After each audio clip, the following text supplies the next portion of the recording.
Diana Williams.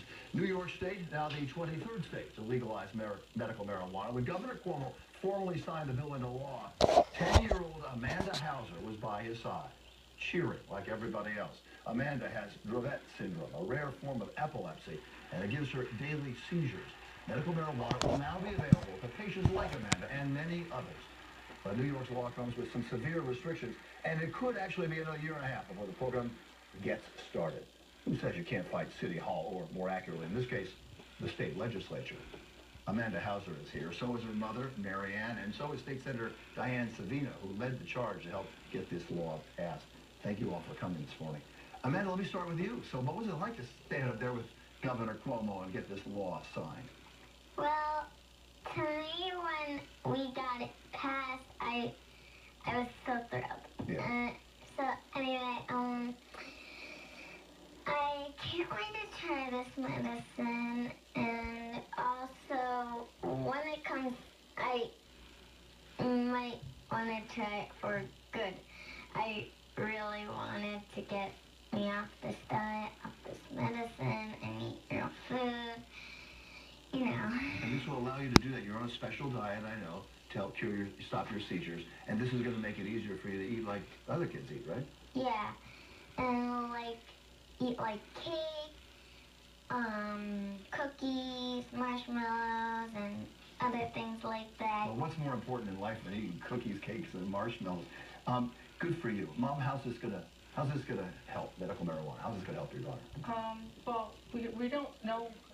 We don't know how well it will help. We hope it will help reduce her seizures. If we could reduce her medicines and get her off her diet, or decrease how much we give her, it would be great, because they have really bad side effects. So we're hopeful. We've heard like a lot of great things from other parents. So her first seizure, you said earlier, she was less than 6 months old. yeah, 5.5 months old. And so you've been dealing with this. You've become this, unwitting but very willing advocate for medical marijuana. How'd you get involved in this?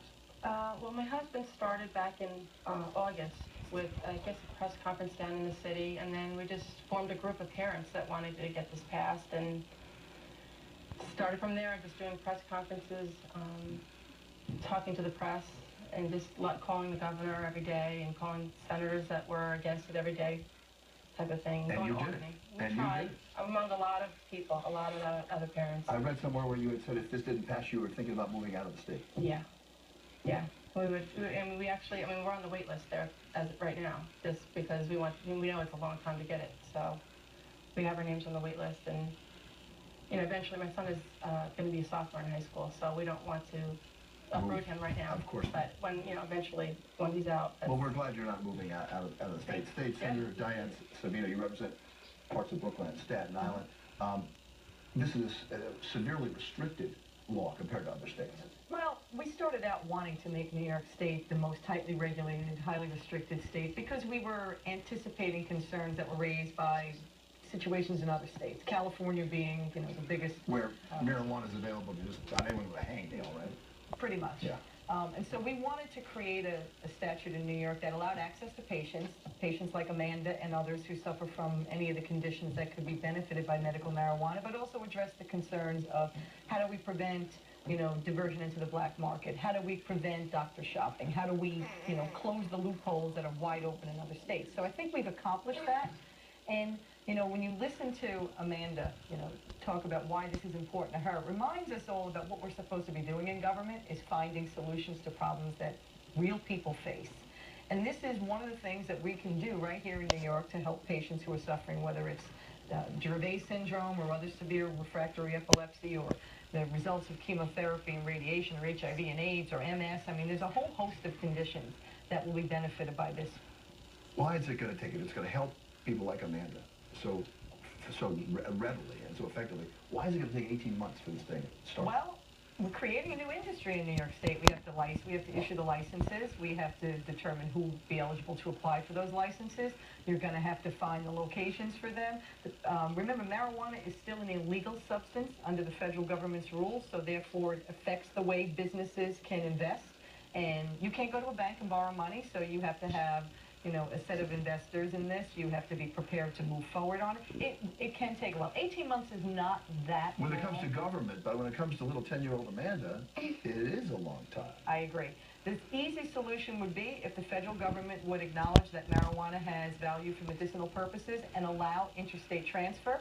She could get access to treatment tomorrow. From other states where it is legal, which is why Marianne wanted to maybe look at moving elsewhere.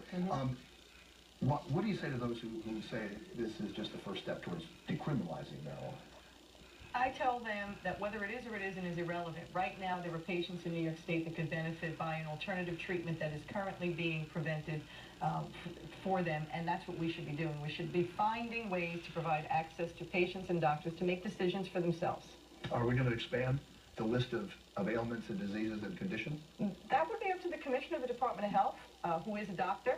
And he very well might, based on the science and the medicine as it changes. We now know today that marijuana, which used to be the preferred method of treatment for patients with glaucoma, is no longer the preferred method. You know, so science changes, medicine changes. Will this law change to eventually include perhaps not just this form, but smokable marijuana? I doubt that. We had a very long discussion in New York about whether or not we should allow patients to smoke marijuana. In the version of the bill that the Senate was passing, it really restricted it to a very small number of people. The governor felt very strongly that we should eliminate smoking as an option because as a society, people smoke less and less. As a government, we've invested billions of dollars in trying to change people's behavior because we know smoking is dangerous. So why would we have, at the same time, be advocating smoking as a health policy? Interestingly, though, Bill, the industry itself and the marijuana industry, the medical marijuana industry, is moving away from smoking in general, and they perfected the way that you can administer it without smoking it. You raised your hand. So polite. Such a good student. Tell me exactly what you have the last word in this, Amanda. So what I want to say is, what kind of oil is this medicine gonna be? What kind of oil? That's a good question. It's an oil that's derived from the plant. There you go. And it can be taken sublingually. It could be vaporized, although I doubt at her age she would be vaporizing it. But like how you take your coconut oil. Exactly. You take on the syringe. Congratulations to you. You fought a good fight, and you're going to help other kids with this ailment, and you're going to help yourself too. So we're proud of you. You're going to look back at this and tell your own family someday that you helped change the law and change the way we live. So congratulations. Thank you. Amanda Hauser, her mom, Marianne, State Senator Diane Savino. Congratulations to all of you. Thank you for joining us. Thank you.